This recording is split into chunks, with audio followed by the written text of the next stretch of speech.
नमस्कार दोस्तों, एक बार फिर से स्वागत है आपका इंडिया नाउ में और मैं हूं संदीप सिंह पाल। 15 मार्च को बीएसपी सुप्रीमो मायावती बहुत बड़ा ऐलान करने वाली हैं। वही मायावती जिन्होंने लोकसभा चुनाव अकेले दम पर लड़ने का ऐलान किया है, जिन्होंने ना एनडीए के साथ जाने की बात कही है, ना इंडिया गठबंधन के साथ जाने की बात कही है, जिन्होंने कहा है कि वो ये लोकसभा चुनाव अपने दम पर लड़ेंगी और अपने बलबूते लड़ेंगी और जीत कर भी दिखाएंगी। ऐसा दावा किया है मायावती ने और 15 मार्च को लोकसभा चुनाव को लेकर वो बड़ा ऐलान करेंगी। ऐलान ये कि इस दिन बीएसपी की लोकसभा प्रत्याशियों की पहली लिस्ट जारी हो सकती है। जी हाँ, जिस लिस्ट का इंतजार अभी तक सभी लोग कर रहे हैं, सुप्रीमो मायावती इस दिन बीएसपी की पहली लिस्ट जारी कर देंगी।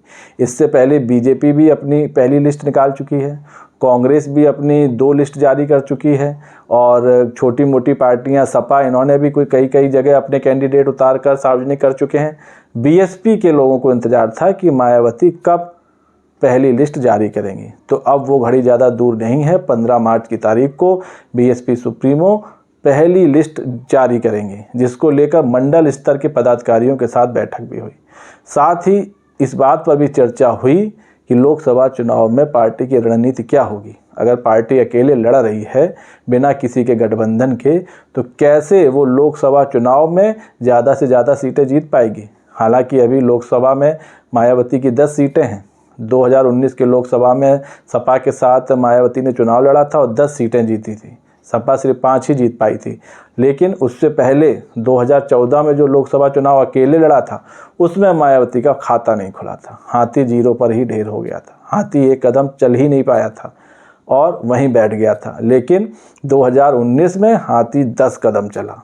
अब इस बार देखना होगा कि हाथी 10 से 20 कदम तक पहुंचता है, कि 10 से 5 कदम पे आता है, कि फिर से 10 पे 0 पे आ जाता है, क्योंकि मायावती ने अकेले चुनाव लड़ने का ऐलान किया। हालांकि जो मायावती के वरिष्ठ नेता हैं, आला नेता हैं और जो बड़े पदों पर आसीन हैं, वो बीच बीच में इस बात की मांग करते रहे हैं कि बहन जी गठबंधन करके चुनाव लड़ें, क्योंकि उनको भी पता है कि गठबंधन का फ़ायदा मायावती को मिलता आया है। बीएसपी को गठबंधन का फ़ायदा आज से नहीं, बीते कई सालों से मिलता आ रहा है, जब तक उन्होंने गठबंधन किया है, फिर चाहे वो सपा से गठबंधन रहा हो या फिर किसी अन्य दल से। गठबंधन का फ़ायदा मायावती को मिला है। हालांकि एक वक्त ऐसा भी था जब यूपी में बोलबाला मायावती की पार्टी का था 2007 में, तब फुल मेजोरिटी पे सरकार बनाई थी और लोकसभा चुनाव में भी अच्छा प्रदर्शन किया था। लेकिन बीते 10 सालों में मायावती की पार्टी का जो ग्राफ गिरा है, वो ऊपर उठने का नाम ही नहीं ले रहा है। विधानसभा चुनाव में तो बहुत ही बुरी हालत थी। 2022 की विधानसभा में तो महज 1 विधायक जीता था। तो अपनी पार्टी को दोबारा रिवाइव करने के लिए मायावती ने ये जो डिसीजन लिया है अकेले चुनाव लड़ने का, ये कितना कारगर साबित होगा। क्या मायावती की पार्टी रिवाइव करने में सफल होगी? क्या मायावती 10 से 20 तक पहुंचेंगी या फिर 10 से नीचे गिरेंगी? मायावती के लिए ये चुनाव सांप सीढ़ी के खेल से कम नहीं, क्योंकि अभी मायावती का जो हाथी है वो 10 नंबर पे है। अब अगर किसी ने काट लिया, जैसा फैसला उन्होंने लिया है, अगर किसी ने काट लिया तो फिर नीचे फिसल के 0 पे ना आ जाए। और ये भी हो सकता है क्योंकि हर सीट पर मायावती अपने कैंडिडेट उतारेंगी, तो सीटों का बंटवारा और कैंडिडेट और किस कैंडिडेट को टिकट देती हैं, ये अब मायावती के लिए बहुत बड़ी चुनौती है। क्योंकि जिस सीट की जैसी आबादी, क्योंकि यूपी में आज भी चुनाव जाति के आधार पर ही लड़ा जा रहा है, जिसकी जहां जितनी जात मजबूत, कैंडिडेट उसी जात का उतरता है। ये तो छोड़िए, हरियाणा में तो सीएम ही ओबीसी वोट बैंक को साधने के लिए ओबीसी समुदाय का सीएम बैठा दिया गया, खट्टर को उतार कर। तो अगर बीएसपी सीटों के बंटवारे में सही और उचित प्रत्याशी को चुनती है, तो मायावती के लिए ये सफलता की कुंजी हो सकती है। सीटों पर प्रत्याशी जिनको बनाएंगी, उसमें अगर गलती हुई तो फिर ये दांव उल्टा पड़ सकता है।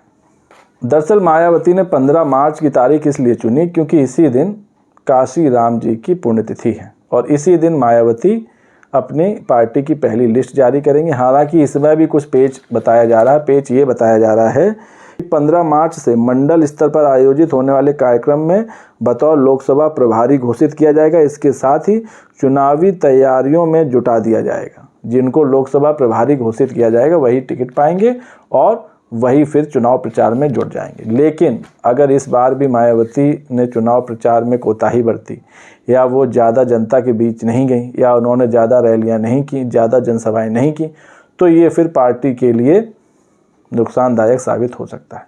क्योंकि जब जब मायावती पब्लिक से इंटरेक्शन करती रहीं, तब तब उनकी पार्टी का जनाधार मजबूत रहा। जब जब उन्होंने चुनावी रैलियां की, जनसभाएं की, तब तब पार्टी मजबूत रही। लेकिन जब जब उन्होंने इन सब चीज़ों से दूरी बना ली, तो उसी तरह जनता और उनके वोट बैंक भी मायावती की पार्टी से दूरी बनाती चली जा रही है, जो खतरे की घंटी है। तो ऐसे में देखना होगा कि मायावती की जो पहली लिस्ट जारी होगी, उसमें किस सीट पर कौन सा प्रत्याशी उतरता है। हालांकि सबसे दिलचस्प जो सीट है वो नगीना की सीट हो सकती है, क्योंकि बताया जा रहा है कि इस सीट से भीम आर्मी के चंद्रशेखर वो किस्मत आजमा सकते हैं, क्योंकि अब वो दलितों के दूसरे मसीहा बन रहे हैं। वो कहते हैं कि मायावती ने अब जितना काम करना था उन्होंने कर लिया, अब वो आराम करें, अब हमको मौका दें। हालांकि एक वक्त था जब चंद्रशेखर मायावती की ही पार्टी में थे और सियासी दांवपेच बहन जी से ही सीखे हैं, लेकिन अब उन्होंने अलग पार्टी बना ली है और अब वो खुद को दलितों और शोषितों का मसीहा बता रहे हैं। तो नज़र रहेगी हमारी भी मायावती की उस पहली लिस्ट पर। उसके बारे में भी आपको डिटेल से बताएंगे जब वो लिस्ट जारी होगी। फिलहाल वीडियो पर आपकी क्या राय है, कमेंट्स करके बताएं, और वीडियो पसंद आया हो तो चैनल को लाइक और शेयर करना ना भूलें। तब तक के लिए नमस्कार।